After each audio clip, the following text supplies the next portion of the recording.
Hello दोस्तों, आपका स्वागत है आपके अपने चैनल एग्जाम विद कुलदीप पर। आज हम पढ़ेंगे कक्षा 10 में गणित। और गणित में वे क्वेश्चन जो बोर्ड परीक्षा में बार बार पूछे जाते हैं 2 नंबर में। कभी कभार बहुविकल्प में पूछ लेते हैं, नहीं तो यहाँ से 2 नंबर के क्वेश्चन बार बार पूछे जाते हैं। तो मैं इस वीडियो में आपको कक्षा 10 में गणित एनसीईआरटी बुक का जो 2 नंबर में क्वेश्चन पूछे जाते हैं वो कंप्लीट इसी वीडियो में कराऊंगा, केवल त्रिकोणमिति के क्वेश्चन छोड़कर। ठीक है, क्योंकि मैं एक त्रिकोणमिति की सेपरेट वीडियो लाऊंगा, वो उसमें सब इंक्लूड हो जाएंगे। तो आपको जो कक्षा 10 में बोर्ड में क्वेश्चन आएंगे 2026 में, वे क्वेश्चन आपको देखने, इस वीडियो को पूरा देखना है। इसी वीडियो से आपको क्वेश्चन देखने को सेम टू सेम मिलेंगे बोर्ड परीक्षा में। तो वीडियो को पूरा देखें, स्किप ना करें। ठीक है, तो देखो पहला क्वेश्चन मैं स्टार्ट करूँगा, चैप्टर वाइज स्टार्ट करेंगे हम, है ना। वीडियो को स्टार्ट करेंगे, फर्स्ट चैप्टर से कौन से क्वेश्चन करने हैं, सेकंड से किस टाइप के क्वेश्चन करने हैं, इसी तरह से मैं आपको क्वेश्चन कराऊंगा चैप्टर वाइज। तो जरा उन्हीं क्वेश्चन की प्रैक्टिस करनी है आपको। बोर्ड परीक्षा में उनमें से ही क्वेश्चन देखने को आपको मिलेगा या उसी टाइप का मिलेगा, पर बहुत सारे क्वेश्चन ऐसे होंगे जो जिसमें आपको संख्या सेम टू सेम मिलेगी। तो वीडियो को पूरा देखें, ठीक है। फिर इसके बाद क्या करूंगा मैं, 4 नंबर वाली 2 वीडियो, 6 नंबर वाली 2 वीडियो या 1 वीडियो मैं आपको फिर प्रोवाइड कराऊंगा, जो बोर्ड परीक्षा के लिए बहुत ही इंपॉर्टेंट क्वेश्चन होंगे। आप इन 6 से 7 वीडियो को ही देखें, इन्हीं से आपके बोर्ड परीक्षा में 70 में से 65-66 नंबर आ जाएंगे, सेम टू सेम सवाल यही। और 30 नंबर आपके स्कूल से। तो 90+ नंबर लाने हैं मैथ में कक्षा 10 में। तो वीडियो को जरूर देखें, 6 की 6-7 वीडियो जो है मैं डालूंगा आपको, इनमें से ही आपको सवाल देखने को मिलेगा। तो देखो स्टार्टिंग, पहला सवाल पूछता है सिद्ध कीजिए। इस टाइप के क्वेश्चन दे देगा, सिद्ध कीजिए, सिद्ध कीजिए या दर्शाइए कि, ऐसा दे देगा। सिद्ध कीजिए कि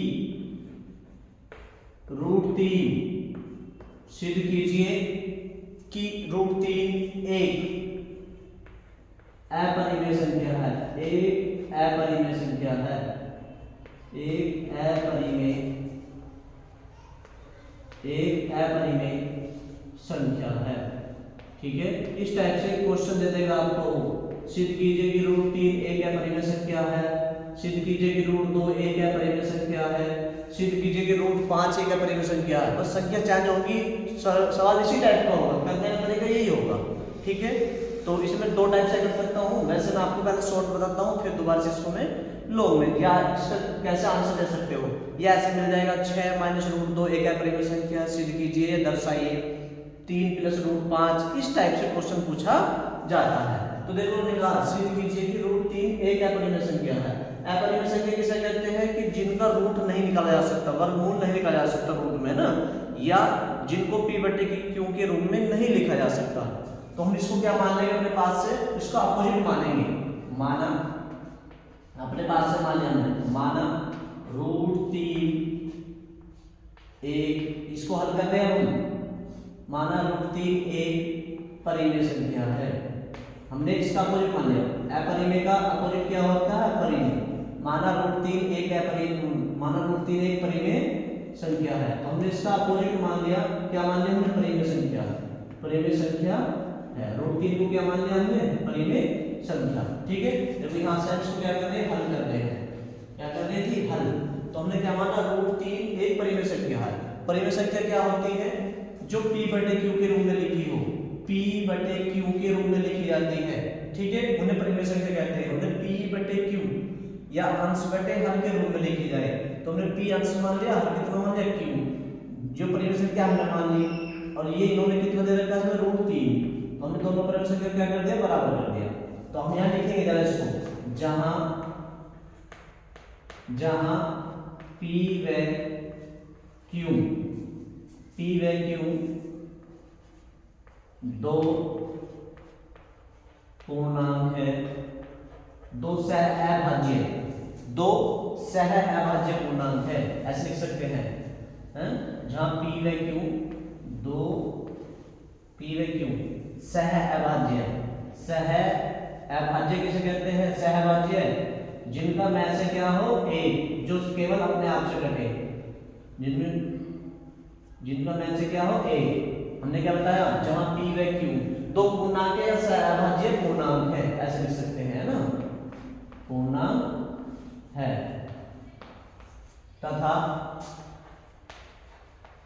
Q बराबर 0 नहीं होना चाहिए। Q की वैल्यू 0 नहीं होनी चाहिए। यदि Q की वैल्यू 0 हो जाएगी तो इसका आंसर अनंत आ जाएगा।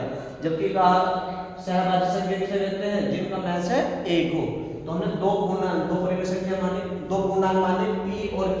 तो P Q पूर्णांक हो गए इसमें, है ना, सहभाज्य पूर्णांक है जिनका मैच है क्या हो 1। ऐसी संख्याएं सहभाज्य संख्या उन्हें कहते हैं जिनका मैच है 1 हो। तो P बटे Q मान लिया, Q का मान क्या होना चाहिए 0।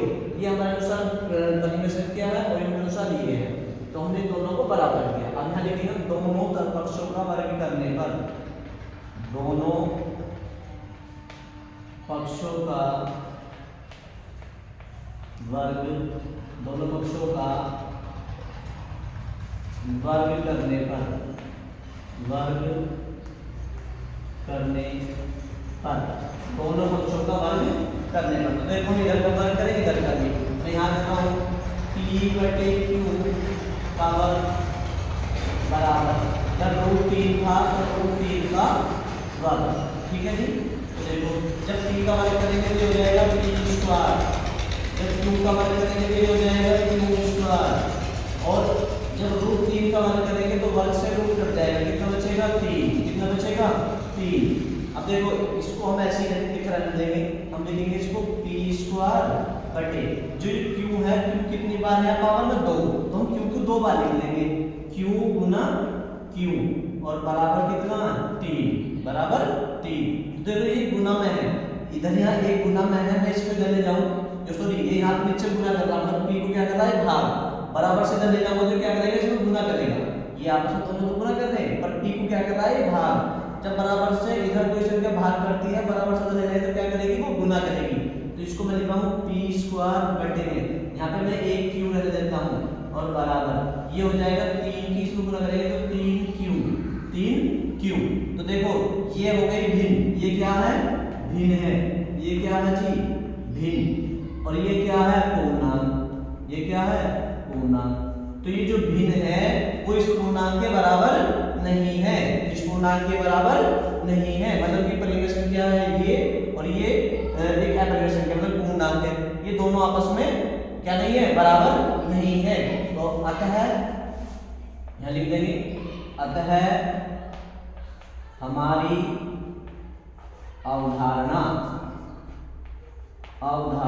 क्या कलमना, अतः हमारी अवधारणा असत्य है, ये गलत है, असत्य है कि √3 एक परिमेय संख्या है, परिमेय संख्या है।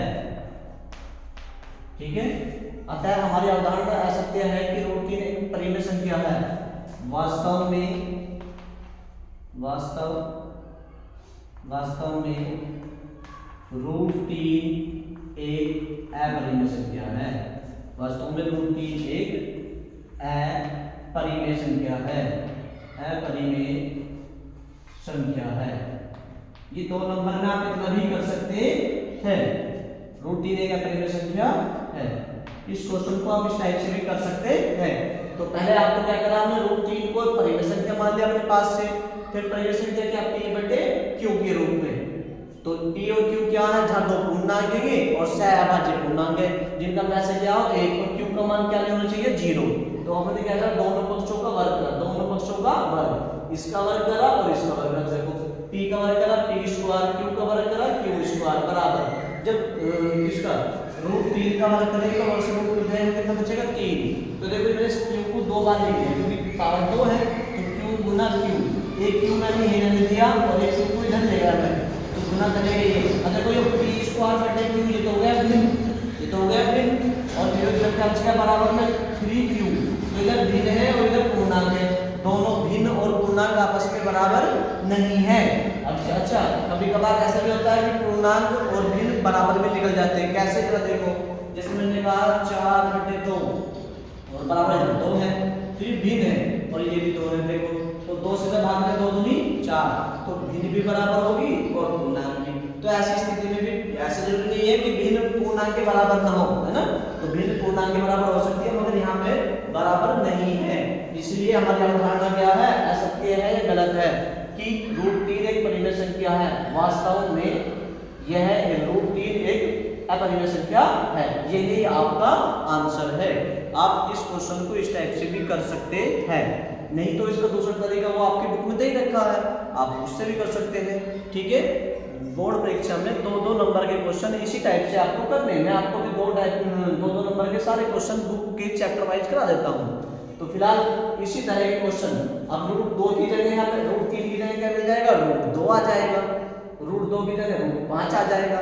तो ये क्वेश्चन आपको प्रैक्टिस करनी है, √2 आ जाए, √3 आ जाए या √5 आ जाए, या 3 + √2 आ जाए, या 5 - √3 आ जाए, 6 + √2 आ जाए, 6 - √2 आ जाए। ये सारे क्वेश्चन इसी टाइप से होंगे। तो आपको इन क्वेश्चन की प्रैक्टिस करनी है। एक क्वेश्चन जो मैंने बोले हैं इनमें से ही सेम टू सेम संख्या की आपको पेपर में देखने को मिलेगी। तो अब हम करेंगे मैथ से उल्लास से संबंधित सवाल जो आपके पेपर में पूछे जाते हैं। अब हम पढ़ेंगे मैथ से उल्लास के बारे में, क्योंकि मैथ से उल्लास भी क्वेश्चन पेपर में आते हैं। तो सवाल करने से पहले मैं आपको एक फॉर्मूला बताऊंगा, आपको उस फॉर्मूले को याद रखना होगा। तो देखो क्या है, एक फॉर्मूला है एक संख्या, ये फॉर्मूला आपको याद होना चाहिए, ये कक्षा 3rd 4th 5th क्लास से स्टार्ट हो जाता है। एक संख्या गुना दूसरी संख्या, दूसरी संख्या, एक संख्या गुना दूसरी संख्या बराबर में से एचसीएफ भी बोल देते हैं वैसे को, है ना, गुना लैसे को एलसीएम, लैसे को लघुत्तम समापवर्तक और महत्तम समापवर्तक एचसीएफ, इसे क्या कहते हैं एचसीएफ और इसे एलसीएम। ठीक है, तो ये फॉर्मूला याद होना चाहिए क्योंकि इसी के बेस पर आपके पेपर में क्वेश्चन पूछा जाता है। ठीक है, 2 नंबर में क्वेश्चन या बहुविकल्प में भी आ जाता है कभी कभार इस टाइप का क्वेश्चन। तो आपको ये फॉर्मूला याद होना चाहिए, एक संख्या गुना दूसरी संख्या बराबर में से गुना लैसे।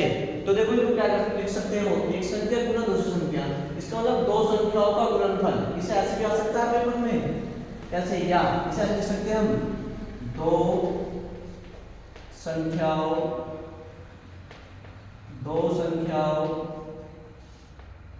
का गुणनफल, 2 संख्याओं का गुणनफल बराबर, 2 संख्याओं का गुणनफल बराबर क्या होता है, में से गुना लैसे। ये फॉर्मूला आपके याद होना चाहिए।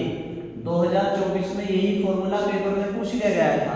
एक संख्या ए मान लेते हैं, दूसरी संख्या बी मान लेते हो, है ना, और यहाँ पे ए और बी का एलसीएम और ए बी का एलसीएम। इस तरह से पेपर में फॉर्मूला भी पूछा जाता है। तो इस फॉर्मूले को ऐसे लिख सकते हो और ऐसे भी, और वैसे आपके पेपर में बहुविकल्प में क्वेश्चन पूछा जा चुका है यही फॉर्मूला। ए बी दे रखा था एचसीएफ और ए बी का एक संख्या हो गई, दूसरी दूरी हो गई, यहाँ पे में से गुना लैसे। ये फॉर्मूला आपके याद होना चाहिए। तो देखो किस तरह से क्वेश्चन आते हैं। तो मैं आपको सवाल देखो, एक सवाल है यदि यह दिया है, ऐसे लिख सकते हैं, दिया है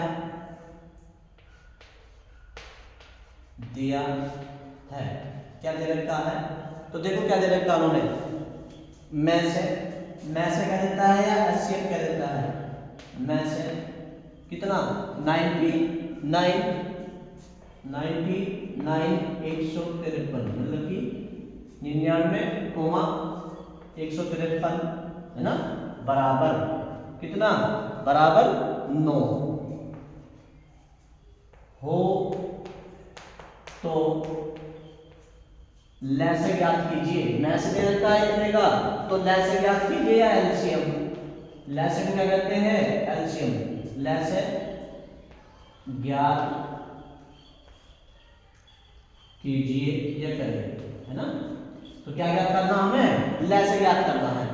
क्या ज्ञात करना, लैसे। तो देखो में से दे रखा 99 और 153 का में से कितना है 9 और लैसे निकालना है। तो देखो 2 संख्याएं है, एक संख्या 99 हो गई दूसरी संख्या कितनी होगी 153, एक संख्या 99, दूसरी 153 और मैस है, देखो यहाँ मैस है कितने का ब्रैकेट में रखा, एक संख्या ये दूसरी ये, इन दोनों का मैस है कितना है 9 है, तो लेस निकालना है। तो देखो यहाँ पे ये फॉर्मूला, एक संख्या गुना दूसरी संख्या बराबर मैस से गुना लेस है, तो ये फॉर्मूले का यूज करेंगे और देखो इससे सवाल हो जाएगा ये।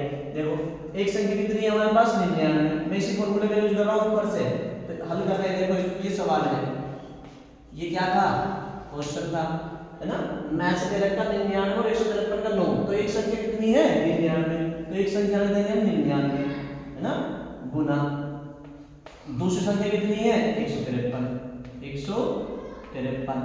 ठीक है। देखो मुझे थोड़ा बराबर के सामने बराबर का चिन्ह चलना चाहिए, मैथ में जाता है ऐसे होना चाहिए। देखो एक संख्या कितनी है 99, एक संख्या कितनी है 99 गुना दूसरी संख्या कितनी है हमारे पास 153, है ना, बराबर मैस है, मैस है कितना दे रखा, देखो मैस है 99 और 153, इसका मतलब है इसका और इसका, एक 99 और 153 का मैस दे रखा 9, तो मैस की जगह रख देंगे 9, मैस की जगह रख देंगे 9 गुना लेस निकालना है, तो लेस लिख देंगे ऐसे ही, लेस ऐसे ही। अब देखो 9 क्या कर रहा है, ये यहाँ भाग कर रहा है, वो सॉरी गुना कर रहा है, लेस में बराबर से इधर लाएंगे तो क्या करेगा, ये भाग करेगा, क्या करेगा ये भाग। मैं इसको इधर ले लेता हूँ ऐसे, लेस है ना, लेस है बराबर, देखो 99 गुना में 153 और बटे में ये 9, बटे में 9, देखो लेस में लिख दे यहाँ, ये 9 यहाँ गुना में क्या करेगा भाग में बटे में पहुंच जाएगा, तो बटे में पहुंच गया। तो देखो 9 से जब भाग करेंगे 9 ये का 9, 9 ये का 9, 9 ये का 9, तो कितना आया 11 आया। अब 11 और गुना में है 153, तो 11 की 153 गुना कर दो तो लेस निकल कर आ जाएगा, 11 की 153 गुना कर देंगे हम, तो देखो 11 दिया 33 का 3 का, 11 दिया 33 का 3, हासिल लगे 3, है ना, 11 दिया 33 हासिल लगे 3, तो 11 पंजे 55, 55 और 3 कितने होते हैं 55 और 3 58, हासिल लगे 5, 11 11 11 5 कितने होंगे 16, तो लेस कितना आया 1683, यही हमारा आंसर है। ये क्वेश्चन आपके बोर्ड परीक्षा में कई बार पूछा जा चुका है, 4 से 5 बार बहुविकल्प में पूछा गया है, मगर इस टाइप का क्वेश्चन आपके अधिगम क्वेश्चन में भी पूछा जा सकता है। यही क्वेश्चन आपके बहुविकल्प में कई बार पूछा गया है, तो ये इंपॉर्टेंट क्वेश्चन है, ध्यान रखना आपको, ठीक है। तो आपको ये फॉर्मूला एक संख्या गुना दूसरी संख्या बराबर मैस है गुना लेस है। तो देखो दो संख्या दे रखी, एक संख्या 99 तो 99 रख दिया, दूसरी संख्या कितनी 153 तो 153 रख दिया हमने, फॉर्मूला ऊपर है ना, बराबर मैस है, मैस है देखो मैंने रखा मैस है इतने और इतने का ये 9, तो 9 रख दिया, गुना लेस है, तो 9 यहाँ गुना कर रहा बराबर से लाएंगे क्या करेगा इनको यूं भाग करेगा, तो देखो भाग पूछाते हमने लेस रख दिया। अब देखो 9 से इसे भाग करा, 9 ये कम 9 9 कम 9 11, 11 की 153 में गुना करी हमने, 11 की 153 में गुना करी, तो 11 33 हासिल लगे 3, 11 पंजे 55, 55 3 58, हासिल लगे कितने 5, 11 का 11 5 16, तो लेस कितना है हमारे पास 1683, 1683, यही हमारा आंसर आ गया, लेस पूछा तो लेस आंसर आ गया, ठीक है। इसी टाइप से अब हम दूसरा क्वेश्चन करेंगे जो कि आपके पेपर में क्वेश्चन पूछे जाते हैं, इसी टाइप से क्वेश्चन पेपर में आते हैं। देखो अब ये दूसरा क्वेश्चन है जो लैंग्वेज में पूछा जाता है। देखो दो संख्याओं के लेसर और मैस है, लेसर है मैस है क्रम से, इसका मतलब लेसर कितना है 168 है और मैस है कितना है 6 है। देखो उन्हें कहा दो संख्याएं हैं, दो संख्याएं हैं पता नहीं कौन सी है ना, तो जिनमें से लेस है और मैस है, जिनका लेस है और मैस है, तो लेस है तो पहला है ये 168 और मैस क्या है 6 है। यदि एक संख्या कितनी है ना 24 है तो दूसरी संख्या ज्ञात करनी है, तो अब देखो फॉर्मूला ये लगेगा, देखो मैस है लेस दे रखा है, एक संख्या दे रखी, दूसरी संख्या हमें ज्ञात करनी है, तो फॉर्मूला यही, देखो एक संख्या कितनी है 24, देखो इसको मैं हल कर रहा हूं, हल कर रहे हम, फॉर्मूला ऊपर लिखा हुआ है, एक संख्या कितनी है 24, तो एक संख्या दे रखी एक संख्या 24 गुना दूसरी संख्या हमें निकालनी है, तो दूसरी संख्या, क्योंकि दूसरी संख्या हमें निकालनी है तो ऐसे लिख देंगे दूसरी संख्या, ठीक है, ये तो हमें निकालनी है, बराबर बताओ सूत्र दिया, देखो एक संख्या गुना दूसरी संख्या, एक संख्या 24 दे रखी 24 लिख दी, गुना दूसरी संख्या तो हमें निकालनी तो ऐसे लिख दिया उसको, गुना मैं से, देखो मैं से कितना दे रखा, मैं से 6 है, मैं से कितना है 6 गुना ले से कितना है 168, ठीक है। तो अब देखो यहाँ 24 क्या कर रहा है गुना, 24 क्या कर रहा है गुना, मैंने इसी फॉर्मूले में रखा है, ये फॉर्मूला आपको याद होना चाहिए। ये 24 यहाँ गुना कर रहा बराबर से चल जाएगा तो क्या करेगा ये भाग, तो दूसरी संख्या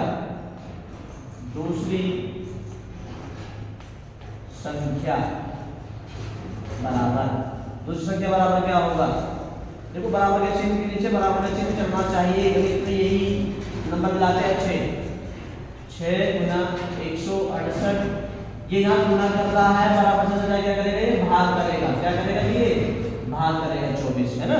तो देखो 6 से 24 को भाग 6 का 6 24 4 बार कट गया, अब 4 से भाग करेंगे, ये कितनी बार कट गया 4 बार, तो 4 से भाग कर देंगे, देखो 4 चौक 16 4 दूनी 8, तो कितना आया ये 42, कितना आया 42, तो कितनी बार कटा ये 42, देखो 6 एकम 6 चौक 24 4 आया, 4 से 168 को भाग करा मैं, 4 चौक 16 और 4 दूनी 8, तो कितना आया 42, तो दूसरी संख्या कितनी होगी 42, दूसरी संख्या कितनी होगी जी, दूसरी संख्या 42 होगी, यही उन्होंने पूछा था, यही हमारा आंसर हो गया। तो इस टाइप के क्वेश्चन आपके एनसीईआरटी बुक में नहीं दे रखे, ये इस टाइप के फॉर्मूला पहले सवाल दे रखा पर फॉर्मूला याद होना चाहिए, और इस टाइप के क्वेश्चन आपके एनसीईआरटी बुक में नहीं है पर बोर्ड परीक्षा में क्वेश्चन पूछे जाते हैं, तो आप इनको तैयार करें और इनकी ही प्रैक्टिस करें। अब हम पढ़ेंगे फर्स्ट चैप्टर में, आपको इसी टाइप के क्वेश्चन करने हैं, कभी कभार पूछ लेगा कि 12 देखो इस तरह से 12 15 और 21 का लैसे ज्ञात करो, तो ये तो छोटे बच्चे भी कर लेते हैं, इनके फैक्टर करके जो कॉमन है वो और एक बार जो कॉमन नहीं है उसकी भी सबकी गुना करके आप लैसे निकाल देंगे। तो इस टाइप के भी क्वेश्चन पूछ लिया जाता है, या अभाज्य गुणनखंड विधि से पूछ लेगा, दो संख्या दे देगा और वो पूछ लेगा जैसे ये 96 और 404 इनका पूछ लेगा, वो कहेगा 96 और 104 404 या 104, कुछ इसी टाइप से सवाल है जो पेपर में पूछे जाते हैं, वो पूछेगा अभाज्य गुणनखंड विधि द्वारा इनका मैं से और लै से ज्ञात कीजिए, तो 2 नंबर में इस टाइप का क्वेश्चन भी पूछ लिया जाता है। अभाज्य गुणनखंड आपको बहुविकल्प में आपको करा दूंगा ये, ठीक है। तो ये हो गए फर्स्ट टाइप, पहले चैप्टर से आपको इस टाइप के सवाल करने हैं, प्रैक्टिस करनी है, इन्हीं सवालों की प्रैक्टिस करनी है पहले चैप्टर से। अब पार्ट चलेगा दूसरा बहुपद वाला, तो बहुपद में से आपको शून्यांक ज्ञात करने आने चाहिए, तो वो इसमें क्या पूछता है शून्यांकों के बारे में पूछता है, जो पेपर में आपके क्वेश्चन आएंगे वही मैं आपको कराऊंगा, तो आप वीडियो को पूरा देखें, स्किप ना करें। तो अब हम पढ़ेंगे शून्यांक ज्ञात करना, तो शून्यांक ज्ञात ये सवाल इंपॉर्टेंट है, इसी टाइप के क्वेश्चन, वैसे तो यही क्वेश्चन इंपॉर्टेंट है, मैं आपको 3 सवाल और बताऊंगा, इन्हीं सवाल की प्रैक्टिस कर जाना, आपको इनमें से क्वेश्चन देखने को मिल जाएगा, ये इसी टाइप का क्वेश्चन आएगा। तो देखो शून्यांक ज्ञात करने हैं, द्विघात बहुपद में 2 शून्यांक होते हैं, एक अल्फा और दूसरा बीटा, तो शून्यांक ज्ञात करने के लिए हम क्या करेंगे, पहले इसके फैक्टर करेंगे, क्या करेंगे फैक्टर गुणनखंड करेंगे, तो देखो इसके गुणनखंड करेंगे हम कैसे, इसको लिखेंगे हम x² प्लस 7x प्लस 10, ठीक है। अब इसके क्या करेंगे हम गुणनखंड करेंगे, क्या करेंगे इसके गुणनखंड, तो देखो इसके आगे कुछ नहीं है, द्विपद गुणनखंड करेंगे तो 1 माना जाएगा, तो 10 एकम 10 और बीच में कितना है 7, तो कोई 2 संख्या ऐसे ढूंढेंगे, 10 के ऐसे फैक्टर करेंगे जिनकी गुना करके क्या आ जाए 10 आ जाए, जैसे 5 गुना 2 5 दूनी 10 गुना करके, और 7 को ऐसा तोड़ेंगे जो गुना करने पे तो क्या जाए इनके फैक्टर का 5 गुना करके तो बाहर वाला गुणनफल आ जाए, और जोड़ के कितना आ जाए अंदर वाला कितना 7, देखो 5 दूनी 10 10 एकम 10, तो गुणनखंड कितना है 10, तो ये आ गया, इसका मतलब कि गुना करने पे तो पर 7 को भी तो लाना है, तो 5 में 2 जोड़े कितना है 7, तो 10 के ऐसे फैक्टर करें हमने जो गुना करके जो 10 आ जाए और जोड़ के कितना आ जाए 7 आ जाए, जोड़ के कितना है 7, देखो 5 दूनी 10 5 और 2 7, तो ये लिख दिया हमने इसको ऐसे। अब 7 की जगह हम किसको लिख देंगे 5 प्लस 2 को, तो देखो x² प्लस ब्रैकेट, इस 7 को तोड़ेंगे तो कैसे 5 प्लस 2 में और ये x लिखेंगे हम बाहर प्लस के 10, ठीक है। अब देखो x² प्लस का चिन्ह तो सारे प्लस के रहेंगे, क्योंकि यहाँ पे प्लस का चिन्ह है, ये भी प्लस है तो प्लस ही आएगा, x की 5 को गुना करेंगे तो 5 एकम 5x, ये चिन्ह प्लस है तो प्लस ही रहेगा, 2 एकम 2x और प्लस के 10, ठीक है। इसको हम क्या लेंगे, इसके साथ लेंगे और इसको इसके साथ। देखो इसमें से क्या कॉमन आ रहा है, x कॉमन आ रहा है, तो हमने x कॉमन ले लिया। x से x को भाग करें तो 2 थी, पावर कितना बच गया 1, तो 1 हमेशा रहता है, लिखो मत चाहे आप, है ना। x प्लस x से x को भाग करें कितना बच गया यहाँ पे 5, क्या बच गया 5। अब हमें इसके जैसा लाना है तो इधर से क्या कॉमन लेंगे हम, प्लस के 2, प्लस के 2, देखो प्लस के 2, 2 से 2 को भाग करा तो कितना बच गया यहाँ पे, 2 1 2 तो x बच गया है ना। प्लस के 2 है, प्लस के ये तो चिन्ह प्लस के रहेगा। 2 से 10 को भाग करेंगे, 2 पंजे 10, 2 पंजे 10। देखो दोनों एक से आगे, जब तक हम ऐसे फैक्टर करते हैं और यहाँ पे दोनों एक से ना आ जाए कॉमन, तो उनमें से हम क्या करते हैं, वो हमारा फैक्टर गलत है इसका मतलब। तो इन दोनों में से हम क्या लेंगे, एक लिखेंगे, x प्लस 5, x प्लस 5, दोनों में से एक लिखेंगे, है ना। और इस x को हम इसके साथ लिखेंगे, तो x प्लस 2 बराबर, ठीक है। अब हम क्या करेंगे, इनको बराबर 0 पे रखेंगे। जो शून्यांक है, शून्यांक को जो द्विघात बहुपद है उसको बराबर हम 0 पे रखेंगे फैक्टर को। तो हम इसको रखेंगे पहले x प्लस 5 बराबर 0, बराबर 0 पे रखेंगे। तो देखो x बराबर, इधर ये प्लस के 5 है, बराबर से जगह हो जाएंगे माइनस के, क्या हो जाएंगे माइनस के, क्या हो जाएंगे माइनस के, तथा अब इसको रखेंगे में से बराबर 0 के, तथा x प्लस 2 बराबर 0, है ना। तो ये इधर प्लस के 2 है, उधर जाके क्या हो जाएंगे माइनस के। तो x के मान कितने आए, 2 आए, एक तो अल्फा आया, दूसरा बीटा। द्विघात बहुपद हो या द्विघात समीकरण हो, उसके 2 मूल होते हैं। कितने मूल होते हैं, 2, अल्फा और बीटा। तो मान लेंगे हम क्या, दोनों मूल, तो हमारे आंसर कितना है, 2 शून्यांक आए। तो हमने कहा शून्यांक ज्ञात करो, तो शून्यांक कितने होते हैं, अल्फा और बीटा, 2 शून्यांक होते हैं। तो पहला तो हमारा हो गया, एक तो आंसर हो गया हमारा कितना, देखो शून्य कितने होंगे, माइनस के 5 और कोमा माइनस के 2। तो शून्यांक तो आ गए हमारे ये, उन्हें बचा शून्यांक ज्ञात करो, तो शून्यांक ज्ञात कीजिए, तो शून्यांक आ गए माइनस के 5 और माइनस के 2।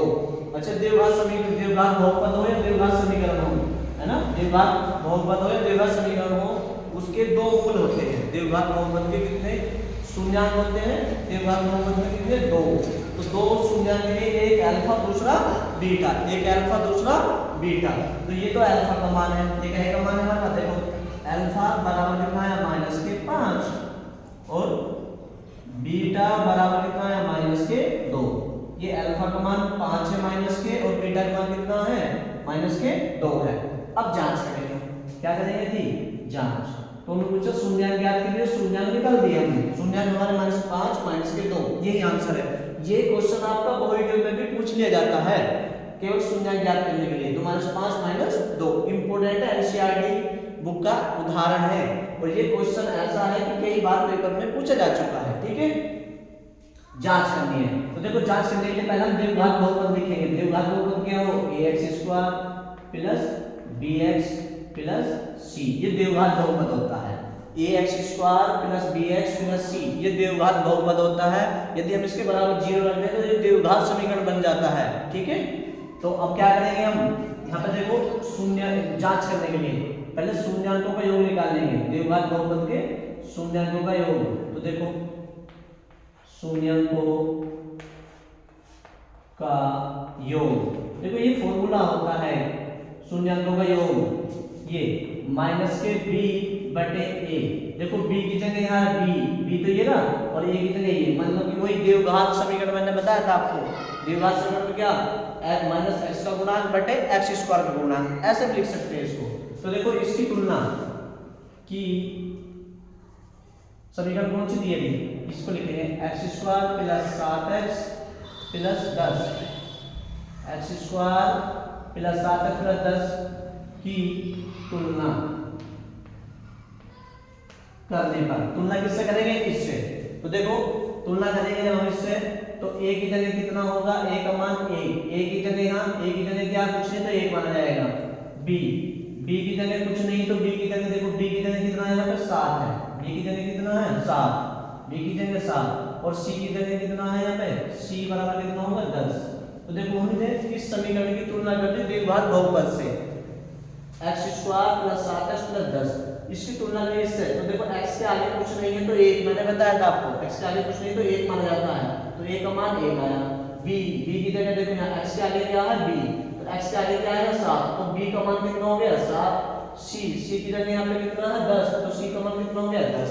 अब इनकी तुलना कर दी हमने, तो मूल शून्याङ्कों का योग ये फॉर्मूला होता है, शून्याङ्कों का योग। तो देखो शून्याङ्क कौन कौन से, अल्फा और बीटा, अल्फा और बीटा, ये होता है alpha plus beta, alpha plus beta बराबर माइनस के b बटे a। थोड़ा सा मैं लिख देता हूं, चलो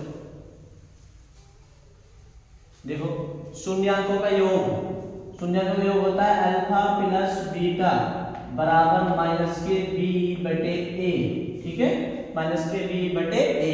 तो देखो हम इसकी जांच कर रहे हैं, तो अल्फा की जगह अल्फा का मान रखेंगे, बीटा की जगह बीटा का मान। देखो अल्फा का मान कितना 5, अल्फा का मान कितना माइनस के 5, तो माइनस के 5 रख दिया हमने, चिन्ह क्या आएगा ये प्लस, ठीक है। और बीटा का मान कितना माइनस के 2, तो माइनस के 2 बराबर माइनस b की जगह b का मान रखेंगे, देखो b का मान कितना 7 और बटे में a का मान कितना 1, ठीक है। तो देखो माइनस के 5 है और माइनस प्लस माइनस के, तो माइनस के 5 प्लस माइनस हो जाएगा माइनस के 2 बराबर 1 से 7 को भाग करेंगे तो कितना आएगा माइनस के 7। देखो माइनस के 5 और माइनस के 2, चिन्ह माइनस के रहेंगे, संख्या जुड़ जाएगी, माइनस के 5 और 2 माइनस के 7 बराबर माइनस के 7। तो अभी योग तो बराबर है, तो उत्तर तो सही आ रहा हमारा भी है ना। इसी तरह से हम शून्याङ्कों को क्या निकालेंगे, गुणनफल भी निकालेंगे। पहले आप इसको नोट करें, ठीक है। चलो मैं यहाँ ही कर देता हूँ। यहाँ शून्याङ्कों का गुणनफल अल्फा इंटू बीटा, गुणनफल होता है c बटे a। तो देखो गुणनफल होता है दोनों की गुना, a अल्फा का मान कितना माइनस के 5 गुना, कोई चीज नहीं तो गुना का चिन्ह, बीटा का मान कितना माइनस के 2 बराबर c का मान कितना है 10 और a का मान कितना 1। देखो c का मान ये रहा, c का मान कितना 10 बटे 1, तो -5 की -2 में गुना करेंगे। जब माइनस की गुना करते हैं तो प्लस हो जाता है, माइनस चिन्ह की जब गुना करेंगे तो प्लस हो जाएगा, 5 दूनी 10 और बराबर 1 से 10 को भाग करेंगे 10। तो देखो यहाँ भी बराबर उत्तर आया और यहाँ भी उत्तर, तो उत्तर हमारा सही है, तो ये उत्तर सही है, ये उत्तर की जांच हो गई और ये आगे हमारे शून्याङ्क। तो इस टाइप के क्वेश्चन आपको पेपर के लिए करने हैं, ठीक है। वीडियो को जरूर देखें, स्किप ना करें, क्योंकि यहाँ से क्वेश्चन देखने को आपको सेम टू सेम सवाल मिलेंगे बोर्ड परीक्षा में। अब इसी टाइप का क्वेश्चन मैं आपको और दे देता हूँ, इसको नोट करा आराम से, ठीक है। फिर मैं आपको 1-2 क्वेश्चन और बता देता हूँ जिनकी प्रैक्टिस करनी है आपको।